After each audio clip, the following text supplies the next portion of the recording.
On April 24th, 2026, at 8:42 a.m. local time, on the flight deck of the USS Dwight D. Eisenhower, two FA-18 Super Hornets are being armed, each carrying precision-guided munitions, fuel lines connected, engines warming. Because something is already in motion, not visible from headlines, but visible here, on the deck, signal number 1, because this level of readiness is not routine. It's deliberate. And it's tied directly to what's happening just miles away in the Strait of Hormuz, a waterway only 33 kilometers wide at its narrowest point, carrying nearly 20% of the world's oil supply. And right now, being squeezed. But here's the catch. The strait is not officially closed. Ships are still moving, tankers are still passing, but movement is restricted, controlled, filtered, because control doesn't require a full shutdown. It requires dominance, and dominance is what's being asserted. By 8:51 a.m., a U.S. destroyer, USS Mason, adjusts its position by 14 nautical miles. Radar systems active, missile systems ready, because positioning is everything. Signal number 2, because when assets move in the strait, they are not just moving physically, they are sending a message. But here's the catch. That message is being interpreted differently on both sides. Inside Iran, the narrative is clear. This is a blockade, an attempt to choke economic flow, to cut revenue, to force concessions. Inside Washington, the framing is different. This is leverage, a tool, designed to bring Iran to the table to force a deal. And that difference between blockade and leverage is where the conflict begins. By 9:12 a.m., another message moves. Not across water, across rooms. In Islamabad, two delegations sit separated. No direct contact, no shared table, just messages carried back and forth by one person, the courier, the third person in the room, the one hearing everything, the one shaping how each side understands the other. But we'll come back to him. Because by 9:28 a.m., a new statement emerges from Trump himself. Short, direct. We are keeping the strait closed. Signal number 3. Because this changes the narrative instantly. It's no longer about Iran threatening the strait. It's about the U.S. controlling it. And control changes perception. But here's the catch. Control also creates risk, because when one side asserts control over a global choke point, the other side must respond, or appear weak. And inside Iran, that response is already being debated. Hardliners within the IRGC are pushing for action. They argue that control must be challenged, that pressure must be met with pressure, while others, within the diplomatic leadership, push for restraint, for negotiation, for avoiding escalation, and that division is now critical. Because it determines the next move. By 9:47 a.m., global markets react again. Oil prices rise, because even partial control of the strait introduces uncertainty, and uncertainty drives markets. If the strait were fully closed, oil could surge beyond $200 per barrel. Global markets could drop sharply. Energy prices could spike worldwide. That's not speculation. That's what officials are saying privately. But here's the catch. The strait is not fully closed. Not yet. Because full closure would trigger immediate escalation. And escalation is still being avoided. For now. By 10:06 a.m., the courier moves again. Faster, more urgent. Because now the messages are no longer proposals. They are ultimatums from Iran. No talks under blockade from the U.S. No changes without agreement. Signal number 4. Because now both sides are locked. And when both sides lock positions, the system tightens. Pressure builds. Options narrow. But here's the catch. There is still one option left. A hidden one. A limited adjustment. A partial opening. But it hasn't been revealed yet.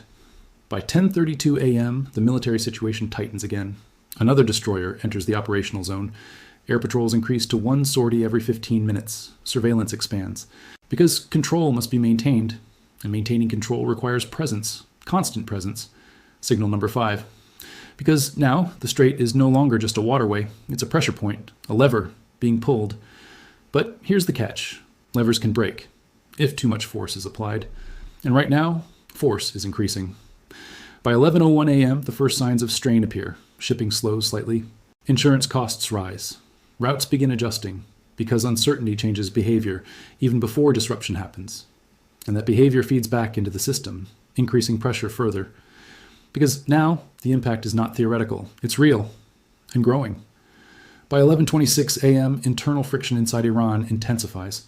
Hardliners push for a stronger response, potentially targeting shipping lanes, potentially escalating enforcement, while others argue for time, for diplomacy, for avoiding a larger conflict. And that internal battle is now the deciding factor. Because whichever side wins, determines what happens next. But here's the catch. Time is running out, because every hour without progress moves the system closer to a tipping point. By 11:58 a.m., the situation stabilizes temporarily, not because tension has reduced, but because decisions are pending, waiting, being calculated, because both sides understand the stakes, and those stakes are global. Because this is not just about Iran or the US, it's about the flow of energy, the stability of markets, the balance of power, and once that balance shifts, it does not easily return. So now, everything comes down to what happens next.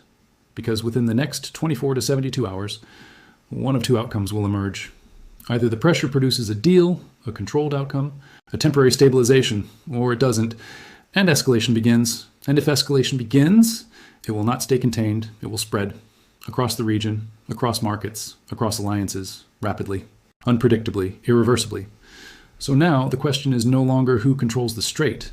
The question is what that control leads to, because the next move will decide everything. Deal or collapse, control or conflict pressure, or response, peace or war. 12:14 p.m. local time.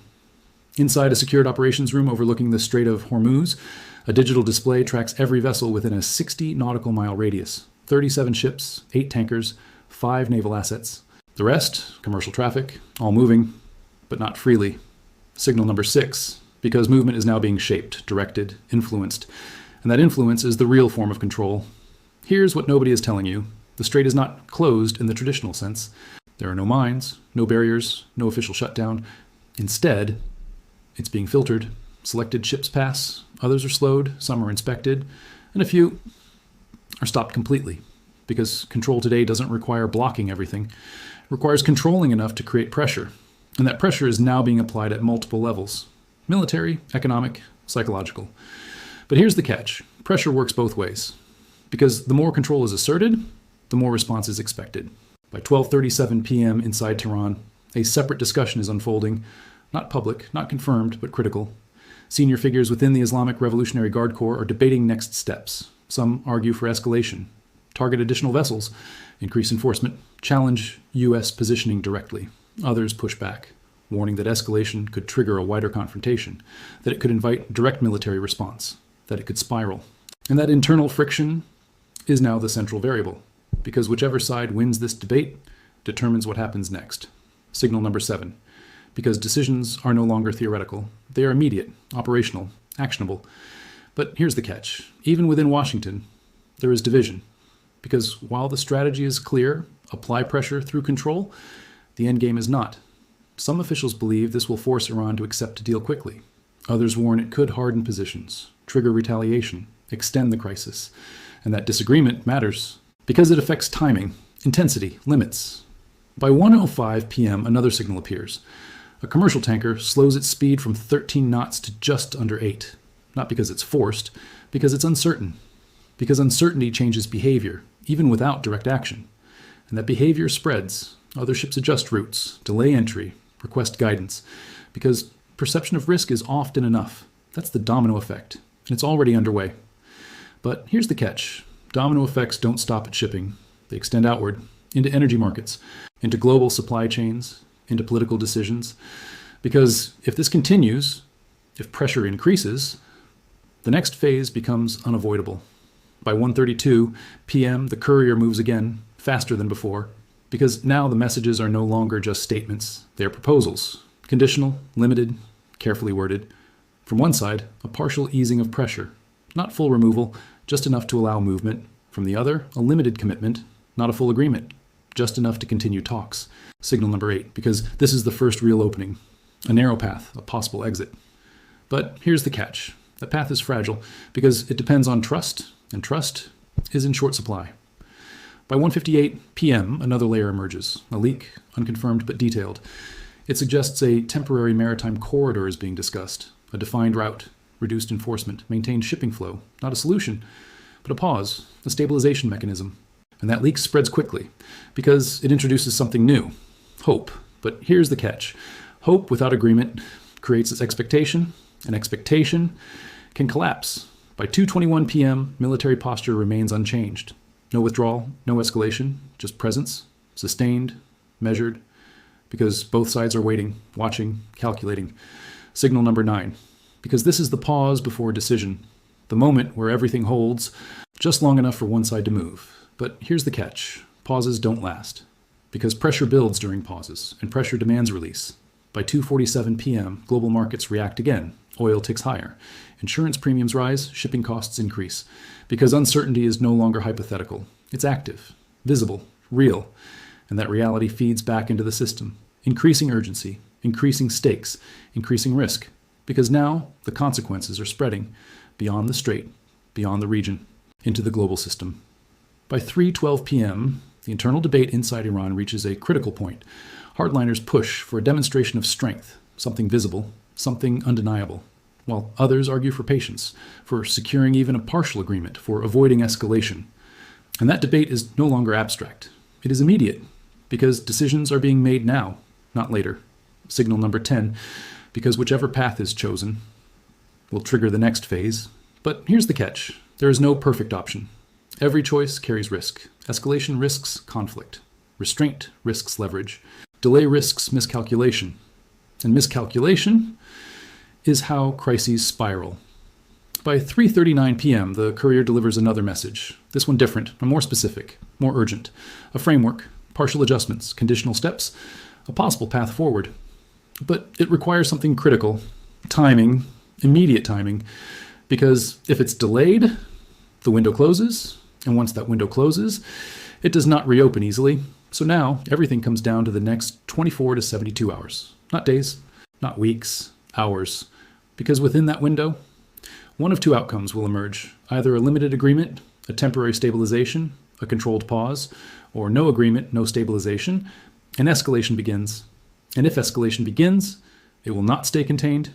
It will spread across shipping lanes, across energy markets, across alliances, rapidly, unpredictably, irreversibly. Because once the system tips, it accelerates. So now the question is no longer who controls the strait. The question is what that control triggers next, because the next move will decide everything. Deal or breakdown, stability or escalation, pressure or response. 4:06 p.m. local time. A U.S. destroyer adjusts course by just 3 degrees inside the Strait of Hormuz. A minor correction. Routine on paper, but not in this moment. Because every movement is now interpreted, every shift analyzed, every action questioned. Signal number 11. Because perception is now as powerful as reality. Here's what nobody is telling you. At this stage, neither side is trying to win outright. They are trying to avoid losing control, and those are two very different objectives. Winning requires escalation, control requires restraint, and right now, both sides are balancing between the two. By 4:18 p.m., a commercial tanker entering the strait slows again. Speed drops from 12 knots to 7. No direct order, no visible threat, just uncertainty. Because uncertainty now shapes behavior faster than any command. Other vessels begin spacing out, increasing distance, altering timing. Because no captain wants to be the next incident. That's the domino effect. And it's no longer theoretical. It's happening. But here's the catch. Domino effects don't stop at the first row. They continue. Into energy markets, into logistics chains, into political decisions far beyond the region. By 4:36 p.m., another message moves through Islamabad. The courier again, still moving, still carrying everything. And this time, the message is different, more urgent, less flexible. It outlines a narrow path, a temporary adjustment to the blockade, in exchange for immediate, limited concessions. Not a full deal, not a final agreement, just enough to stabilize the situation. Signal number 12. Because this is the closest both sides have come to alignment. But here's the catch. Alignment at this stage is fragile, because it depends on trust, and trust is exactly what's missing. By 4:59 p.m. inside Tehran, the debate reaches its peak. Hardliners push forward. They want action, visible action, something that reasserts control, something that challenges the current pressure. Others push back, arguing that escalation now could trigger something much larger, something harder to control, something irreversible. And that word, irreversible, is now central, because once certain actions are taken, they cannot be undone. Signal number 13. Because the decision is no longer about advantage, it's about consequence. By 5:21 p.m., U.S. naval activity remains steady. No escalation, no withdrawal, just presence, constant, deliberate. Because maintaining control now is about consistency, not intensity. But here's the catch. Consistency under pressure is difficult to sustain because pressure builds, and pressure eventually forces change. By 5:44 p.m., global markets react again. Oil edges higher. Shipping insurance spikes further because uncertainty is no longer temporary. It's sustained. And sustained uncertainty becomes instability. That's the next phase. But here's the catch. Instability doesn't appear all at once. It builds, layer by layer, until a tipping point is reached. By 6:08 p.m., the courier delivers what may be the most important message yet. A revised framework, more specific, more urgent. It includes timing, exact timing, steps that must happen within hours, not days, because the window is closing rapidly. Signal number 14, because this is no longer negotiation, it's decision, immediate decision, accept or reject. But here's the catch. There is still a third option, delay. And delay, at this stage, is the most dangerous choice of all, because delay keeps pressure high, while removing clarity, and without clarity, miscalculation becomes inevitable. By 6:31 p.m., the system holds one last time. Not stable, not calm, just holding. Because both sides are calculating, weighing options, measuring consequences, and preparing for what comes next. Because what comes next will not be gradual. It will be immediate, decisive, and visible. Signal number 15, because this is the final moment before the shift, the last point where both paths remain open. But not for long. So now, the next 24 to 72 hours become absolute, not important, not critical, absolute. Because within that window, one outcome will lock in. Either the framework is accepted, the pressure eases, shipping stabilizes, markets calm, and the crisis pauses. Or it isn't. The pressure continues, the system tips, and escalation begins. And if escalation begins, it will not stay contained. It will expand. Across the Gulf, across global energy markets, across alliances, rapidly, unpredictably, irreversibly. Because once the balance breaks, it does not reset. It shifts permanently. So now everything comes down to a single decision. Not tomorrow, not next week, now. Because the next move will decide everything. Deal or collapse, control or conflict, pressure or response, peace or war.